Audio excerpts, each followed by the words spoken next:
Hello friend, welcome back to YouTube channel. আশা করি তোমরা সব ভালো আছো, আমিও ভালো আছি। দেখতেই পাচ্ছেন ইসকন টেম্পলারে শ্রী রাধাকৃষ্ণ ব্যাঙ্গালোর আর কি। তো এখানে পুরা মন্দিরটা এত সুন্দর কি বলবো, আর নিজের চোখে না দেখলে বিশ্বাসই হচ্ছে না। Oh my god, oh my god, but এতটা ভিড় গাইস, কি বলবো আপনাদেরকে। মানে দেখেন, আপনারা নিজের চোখে একবার দেখেন, কোনো রকম কোনো এখন কোনো কি বলে তিথি চলছে না বা কোনো রকম কোনো পূজা চলছে না, বাট রোজ দিনেই ওই একই সেম।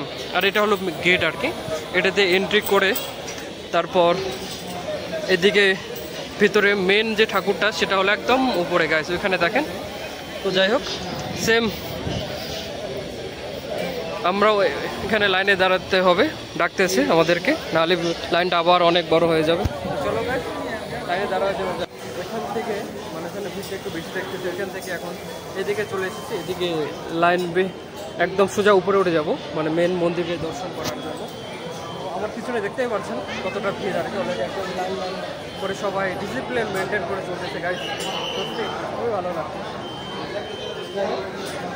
যদি আপনারা কেউ ঘুরতে আসতে চান অবশ্যই আসতে পারেন। আমি বলতেছি ব্যাঙ্গালোরে, এটা ব্যাঙ্গালোরে ইসকন টেম্পল আর কি।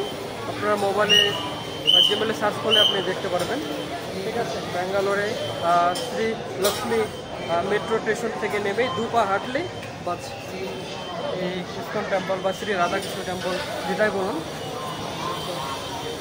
খুবই ফেমাস এখানকার গাইস, সত্যি। এদিকে দেখেন, শুধু ভিড়টা তো দেখেন, আমি কি বলবো, আপনারা দেখেই বুঝতে পারছেন। ওই যে ওইদিকে সব দর্শন করার জন্য পুরো এক্সিট হচ্ছে গাইস, অ্যাকচুয়ালি কি বলবো, ওয়াও, সত্যি একদম। আমি এমনিতে বলি, আগে থেকেই বলি যে মন্দির একটা এমন একটা স্থান যেখানে আপনার আসতে পরে মন প্রাণ সব কিছুই জুড়ে যাবে গাইস।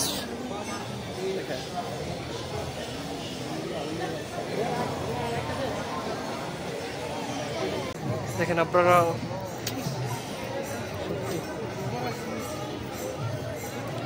চারদিকে শুধু রাধাকৃষ্ণ নাম চলছে, আর সেটাই দর্শন করার জন্য এতটা ভিড় গাইস।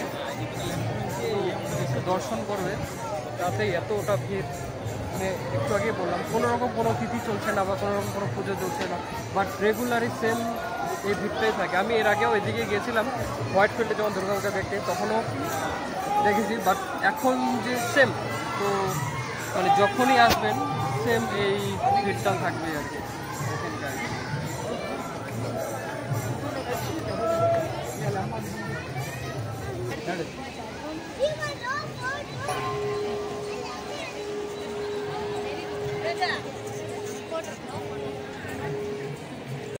দর্শন করে বেরোয় আসলাম, কি বলবো, সত্যি অবিশ্বাস্য, মানে একদম দেখলে পরে চোখ জুড়ে যায় গাইস, সিরিয়াসলি। ভিতরে আমি আগে বলেছিলাম ভিতরে ক্যামেরা নট অ্যালাউ, যাই হোক তবুও আমি দর্শন করেছি। একটু চুরি চামালি করে 2-1টা ফটো তুলেছি, যদি ওটা ঠিক না আমি স্ক্রিনে দিয়ে দেবো আর কি, পরে দেখে নিয়ে। মানে প্রতিটাই সোনার, এত সুন্দর, একদম মানে চকচক করতেছে, একদম চোখ জুড়ে যাচ্ছে একদম মূর্তিগুলো দেখে। আর এখানে আমরা আসলাম একটু খিচুড়ি খাওয়ার জন্য, চলো দেখতে থাকো কোথায় কি কি পাওয়া যাচ্ছে। আমি অলরেডি এরাও চলে এসেছে, ওইদিকে দেখেন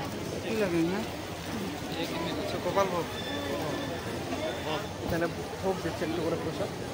ফাইনালি আমি একটু বাটে নিয়ে নিলাম।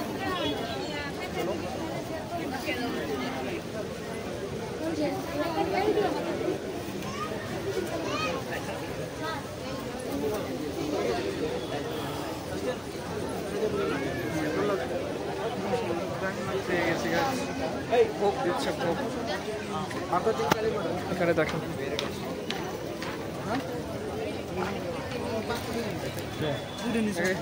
টেস্ট করে দেখে কিরকম লাগে।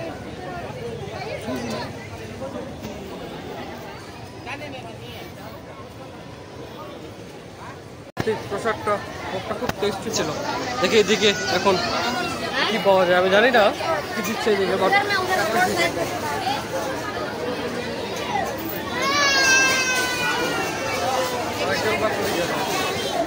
আমরা এক্সিট হচ্ছে অ্যাকচুয়ালি, বেরোচ্ছে, কিন্তু সত্যি পোশাকটা খুব টেস্টি ছিল। এখন মন্দির থেকে বেরোচ্ছে আর কি। কত সুন্দর করে হাত ধোয়ার কি দিয়েছে।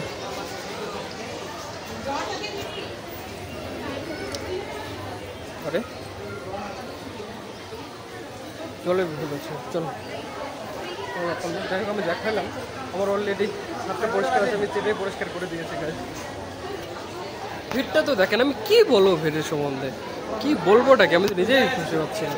এতটা ভিড়, এতটা এত লোক দর্শন করার জন্য এসেছে,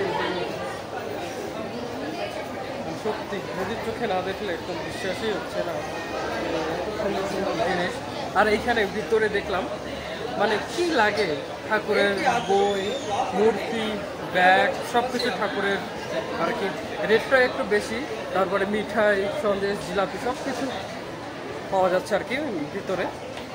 তো যদিও এখানে ভিডিও করতে পারেনি, তো চলো দেখা যাক এখন কোথায় যাওয়া যায়।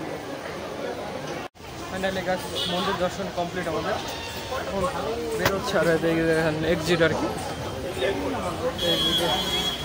অনেকক্ষণ ঘোরাঘুরি করলাম ভিতরে, প্রসাদও খেলাম, খাওয়ার পর এখন ফাইনালি বেরোচ্ছে আর কি, চলে যাবো। তো যাই হোক ভিডিওটি দেখার জন্য ধন্যবাদ সবাইকে, লাইক শেয়ার সাবস্ক্রাইব করে দিও। Thank you for watching, bye by.